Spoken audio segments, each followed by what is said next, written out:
Biri vardı çoktan, izi kaldı kalpte, camımın damlasında. Duruyormuş orada, sanki bir düşmancasına.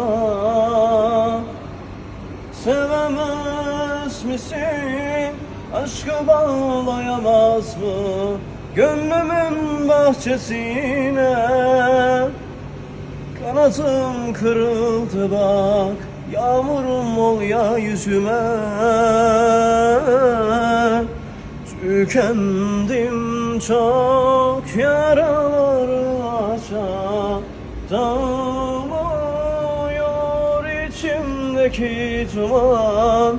Sen istersen yanalım o zaman. Gel artık, yok yüreğe dokunan.